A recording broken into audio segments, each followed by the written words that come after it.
AI, how they can all be how they can be used together. I'm willing to be the numpty in the room and say, can you please explain in simple terms what the hell is blockchain and why is it so awesome? Katrina. Okay, I'm going to do a very quick side pitch here. Basically, it's a decentralized, distributed network of computers that are not controlled by anyone, whereby transactions are put into the blockchain through what we call a consensus protocol. At the moment, it's called proof of work. And those transactions are secured by cryptography, which uses a very, very difficult mathematical problem, such like Sudoku, to actually secure those records.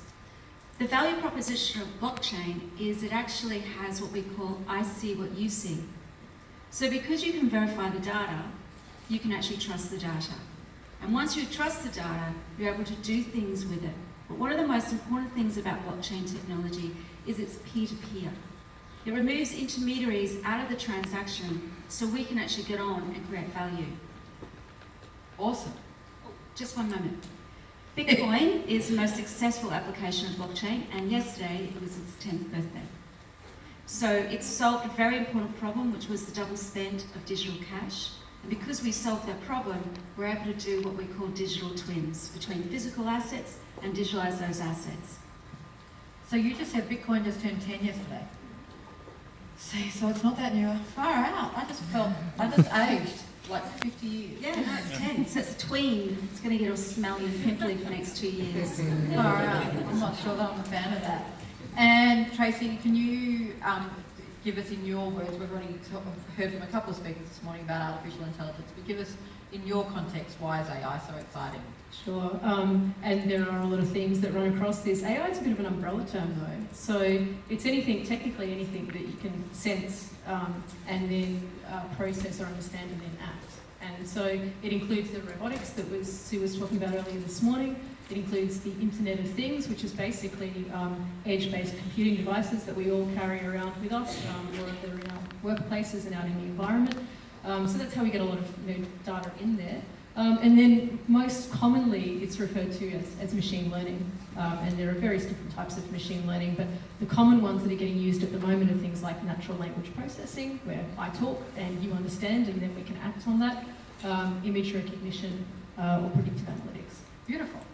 So let's do some myth busting first. What are the myths around both blockchain and AI that you think gets in the way of understanding? Katrina, I reckon you've got some. She just rolled her eyes at me. No, it's the thing that we get always asked, because often now, I guess everyone says, when you introduce yourself to people and they go, so what do you do, Katrina? I said, I work with blockchain, and people just groan at me and go, oh God, it's so overhyped. And I go, well, you tell me what you think it is. And then they tell me it's the cryptocurrency. And I go, well, cryptocurrency is a very important part of the journey. But blockchain is not what you think it is. And I do a lot of work trying to tell people what it's not. So the reason why it's so overhyped is because people are using it for the wrong reasons. Okay, this is really important because when you hear people say they're going to solve world peace with blockchain, that hurts us as an industry. So those are the things that is, the biggest thing I guess is it's hyped. It's hyped because the Gartner is saying that it's now sitting in the trough of disillusionment. And the reason why is because even though Bitcoin is 10, really blockchain is 3. And when you think about building highways, the internet of the future, the internet number 1 is still in development, it's 25 years old.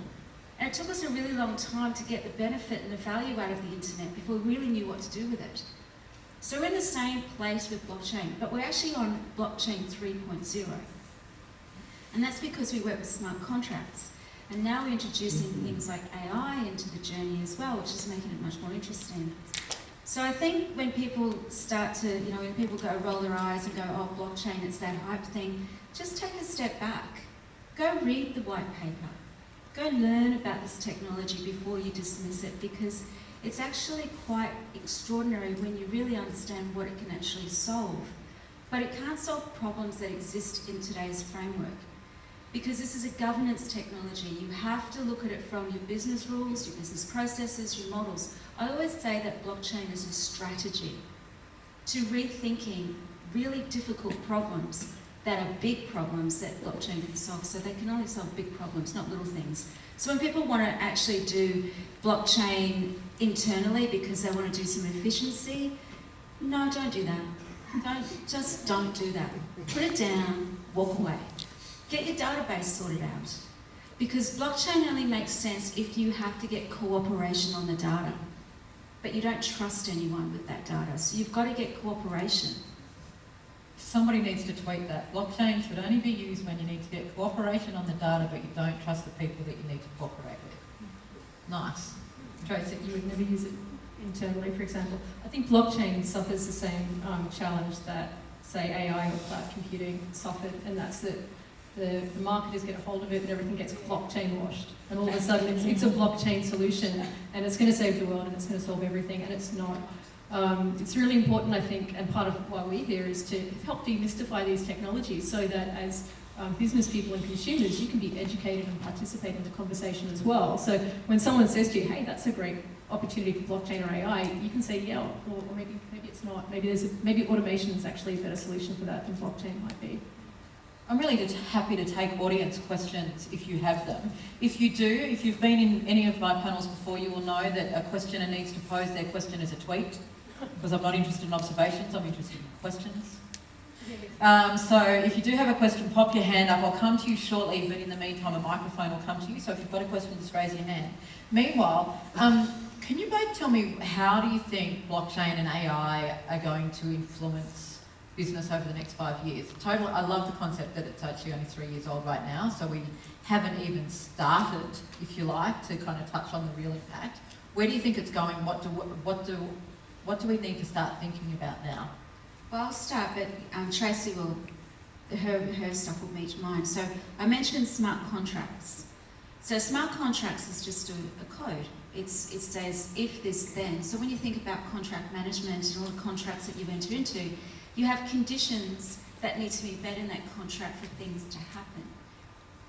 Where we look at, so smart contracts are critical for us to automate actions or processes. But what AI does, and I'll let Tracey speak about what AI does, it gives the smart contracts a little bit more depth, a little bit more intellectual roundness, I guess. Because smart contracts aren't really very smart. Sorry. Smart contracts are more of a... Calling them dumb. Dumb contracts on smart tech. Yeah, they're coded. So there are areas where AI can lend a richness to that. At the moment, smart contracts, if you want to write them, you've actually got to open up a development environment and sit and hand code them. But there are companies now that are using AI and specifically natural language processing to actually automate the writing of these smart contracts. And where that gets really interesting is when you're talking to lawyers. Now, we're never going to get rid of lawyers. Yeah, they play a very important role in our society. Okay, they do need to learn how to code. Yeah, and there are some areas where there could be some efficiency, right? So there are very simple legal processes that can be automated, and where you can have self-executing smart contracts between multiple groups of people. Things like conveyancing, house selling, etc., sort of come to mind. And that's where you can get the lawyers actually working with technology people and with these emerging smart contract platforms that are enabled by AI to be writing smart contracts. So, but if we go into what we talk about all the time is the idea of dystopia. Let's look at dystopia, because that's much more fun. And how does blockchain and AI maybe potentially prevent dystopia from actually emerging? Yeah, so AI's got a lot of value to add, but it's also got some problems, right? It's got a massive trust problem. Okay, so particularly when you get into deep learning and you've got models that are filtering on other models, that are filtering on other models, and you might get to... Flawed models to start with. Yeah. Well, built on data that we don't necessarily understand where the provenance of that data comes from. So where did the data come from? Do we trust the sources of that data? Do we trust the models for that data? Blockchain offers us a very good way of actually providing provenance, whether that's data provenance or model provenance. When you start to look at, let's put ourselves 5 years in the future, where we'll be having automated service delivery, you'll have automated vehicles, you'll have personal agents that can actually interact with other agents. And for anyone who's seen the Google Nuance videos, you will see that From very simple interactions like my agent's calling your agent to make an appointment, you can get to more complex interactions, but that brings in a question of identity and trust. So if I'm calling you, how do you know it's me? If I'm calling my bank, how can that bank validate that my agent is actually speaking for me? And that's another area where blockchain comes in because it provides that level of identity and trust. I'm wondering can we ever get to a point where they can go to the dentist for me? Just curious. Or the doctor. Or the doctor, that's it. That'd be Proactive, awesome. personalised medicine, is a point that we will get to. That would be awesome. Can you? I'm willing to continue to be the slight skeptic / dullard in the room. What's the advantage of a smart contract? I mean, we've survived this long with obviously the opposite of dumb contracts and a whole lot of lawyers, sure, charging us a whole lot of money to protect those contracts.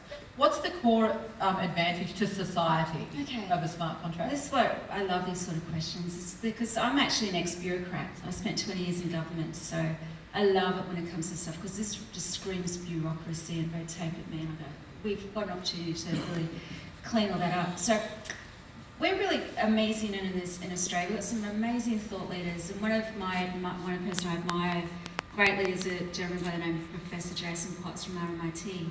And he's done a paper around trust is valuable, but it's costly to maintain.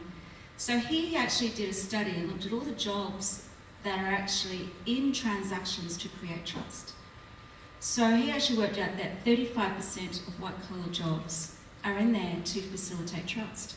And that's cost us trillions and trillions and trillions of dollars every year of people who are sitting there and doing auditing, accounting, doing contract management, procurement management, data entry, blah, blah, blah. And that costs us as a citizen, as a taxpayer, as a customer, because it adds friction into us getting things done. So with smart contracts, it automates those processes and removes that 35% out of the transaction, which creates efficiencies, reduces the cost, but what actually improves is the user experience for us.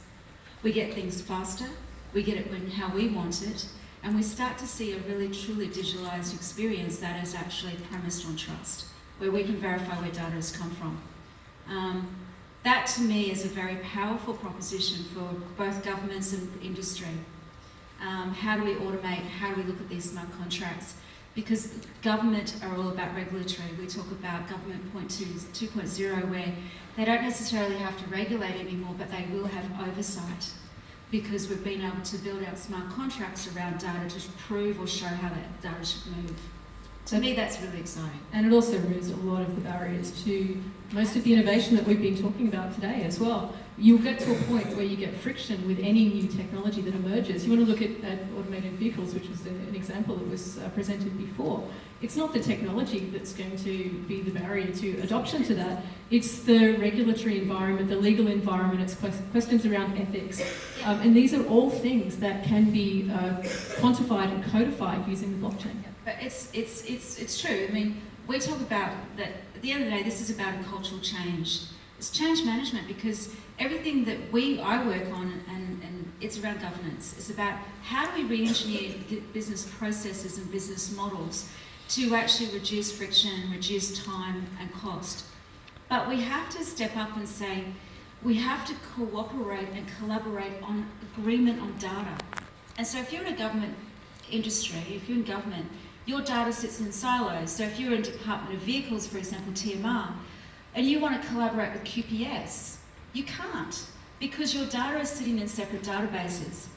So how do you actually make decisions faster when you have to have someone in the middle getting that data out, looking at it, you sign NDAs, all that sort of crap, and then you hand over the data to look at it, and then you still don't know where it's come from. Does anybody else get the impression that Katrina's frustrated with the bureaucracy? That's why we're going to start my own company. We should put driver's licenses on the blockchain. That'd be a good start, wouldn't it? That would be a very good start. We've got a few supporters. Any questions from the audience? Yes, down the front here if we could have a microphone. I'm assuming we don't already have somebody holding a microphone.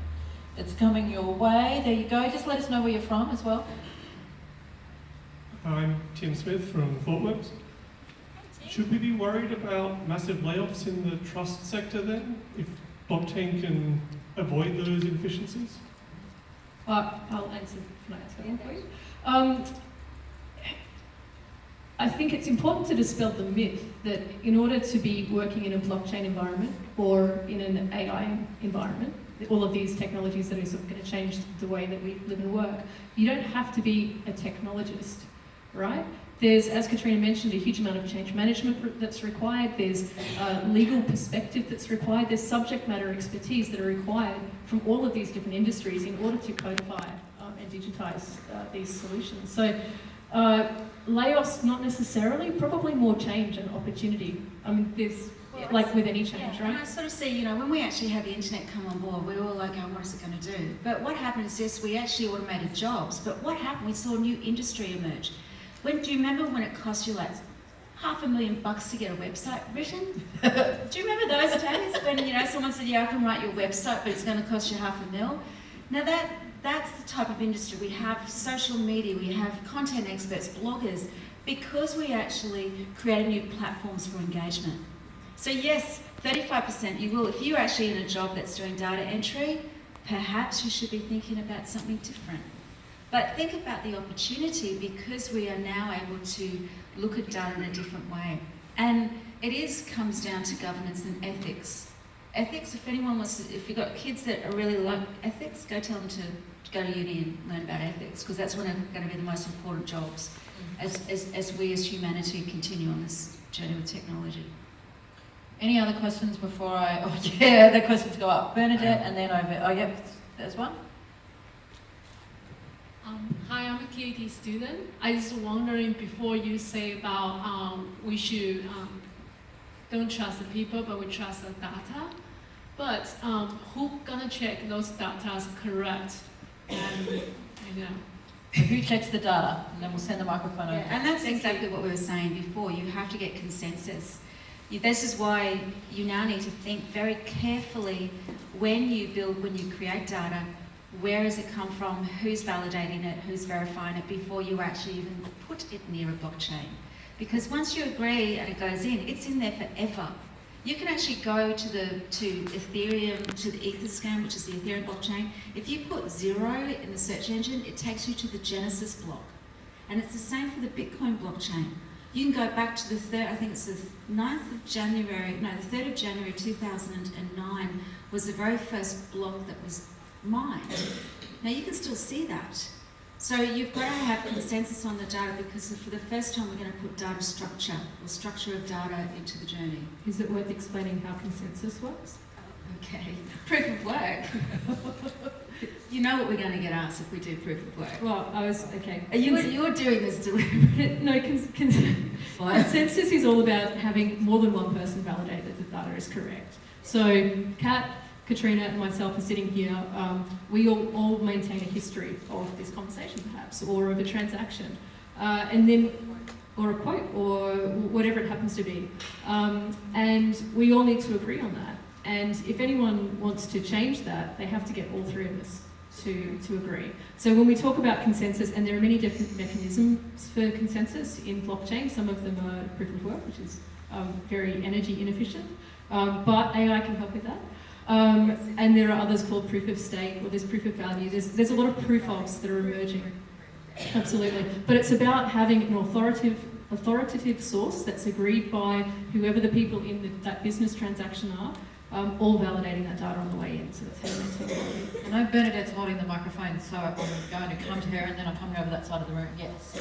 I'm Bernadette from UQ, and Dave from Seattle will be smiling at both of you talking about consensus so much in a different way. But my question to you is, it's quite remarkable. We are in Brisbane. We have, perhaps in my career, one of the few all-female panels on a highly technical topic.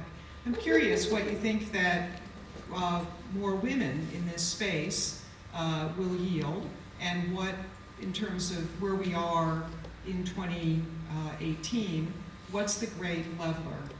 If you could expand a little bit more on ethics, legal frameworks. Just because technology exists doesn't mean we should necessarily do it. These are themes I've heard throughout the day, which is terrific. Not something that you generally hear, with all due respect, a panel of entirely white men. So could you expand on that, thanks? It's funny because I had to Young just put out their fintech survey about, and they've put out an infographic. It's online, and only 12% of female founders are in the fintech. But apparently there was an increase of 4%, Is that 4%? in participation in fintechs from women in the last 12 months. So We're getting there. So I got a call from Fairfax. I just got off a plane and said, Katrina, can you tell us why you think that there's not enough female founders in fintech? And I said, look, I can't comment on fintech because we touch fintech lightly, but we're in blockchain. I said, but come and have a look at us at blockchain. We're everywhere in emerging technology. And I think the reason why we're so interested with this technology is because we come from subject matter areas. Like as I've mentioned, I spent 20 years in government, in local government particularly. So you're actually problem solving. Whereas if you look at pure fintech, if you looked at the infographic, 50% of the fintech companies do payment systems. Who cares? Not that I care, I mean, yeah, it's important, but if you look at the background of payment systems, they're banking people. And if you look at banking people, they are largely white males who've come up into executive roles. They're able to leave their jobs because they might have really good superannuation, or they may have a partner that's supporting them through this scale-up period. So these are the things, that nuances that you need to take into consideration when we get told that women don't exist in technology. Because we've got a little bit different barriers going on that are beyond just us saying, let's go start a company. I like your response of, well, I've been too busy working to fill out any surveys, so may not be representative. But I guess to bring it back to the women working in blockchain and AI and emerging technologies, there are quite almost disproportionate number of women that are working in blockchain, and I think it does come back to that point of blockchain is more about business model change that's supported by technology. And so it is looking more holistically and not just about a single vertical solution. And it has been the same, my experience as well in AI. And for those women in the audience and the men as well who are more interested in sort of maintaining or learning more and in that technology space, Women in Blockchain is a meetup that Katrina and I facilitate. Which you can go to meetup.com and have a look at that. And we get the most amazing women coming and speaking about the companies that they've built and the technologies that they're driving. And a huge and really diverse audience of people who come along just because they've heard about it and they don't really know much about it and they want to learn more. So it's very much this sort of format, where it's a fireside chat. I have a final audience question, I'm sorry, across the way. The girls will be around, the ladies, sorry, will be around at lunchtime, I'm sure, to ask more questions. So question just over here. Yes, hi, Juan Lopez from a company called Elaborate.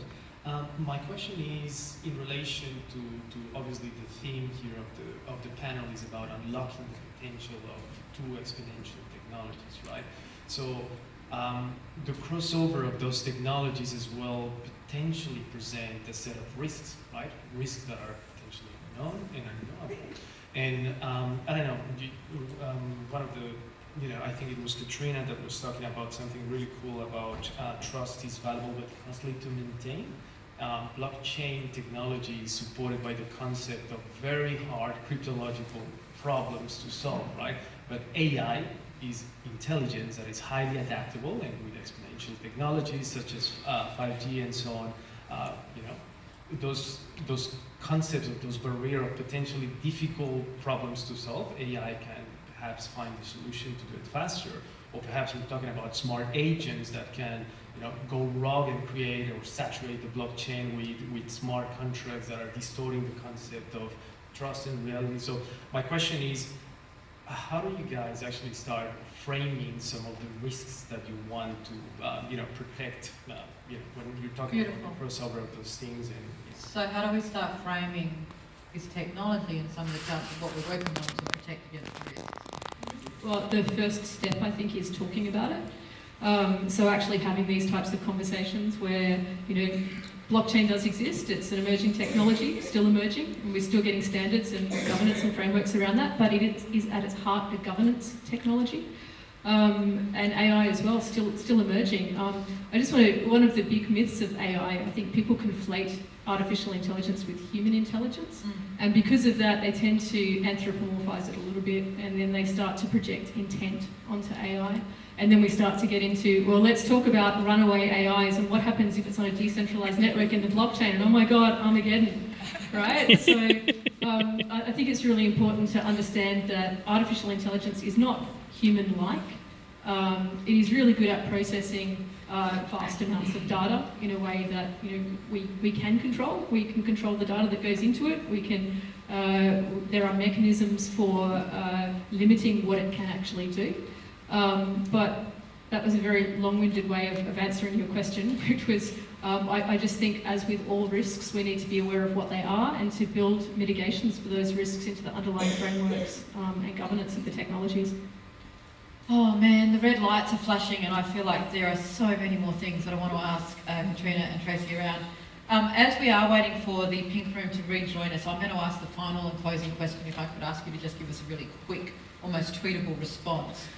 This week it was announced that Brisbane is opening an AI lab, or an AI hub down at the precinct in Fortitude Valley. What will this do, but more importantly, what do we all need to do with it? Yeah, it's an awesome thing that is happening, and congrats to all of the parties involved in getting that up and running.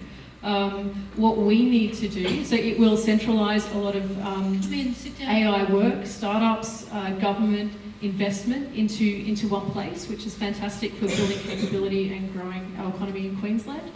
One of the things that we all need to do is to consider, if we have problems that we need to solve, can we go to a startup, maybe that's in that precinct, and can we ask them to help us solve those problems? Because the government can fund things and enterprise can sponsor things, but at the end of the day, all of these companies will need customers, and that's one of the best things you can do.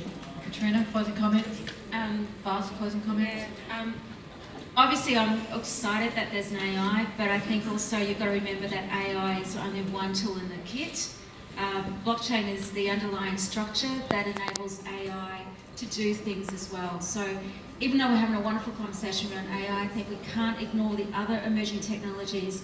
Queensland leads on so many different levels. There was 5 companies from Queensland that won Finney Awards, which is dominated by New South Wales and Victoria.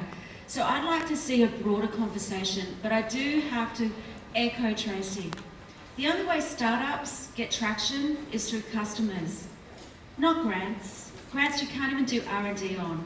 Grants are okay, but the way you get validation as a startup is actually through customers. So if you need a problem to be solved, we have this expertise in Queensland, and it is incredibly rich and brilliant. So just put your purchase order up. That's what I always say. Ladies and gentlemen, please thank Katrina and Tracey.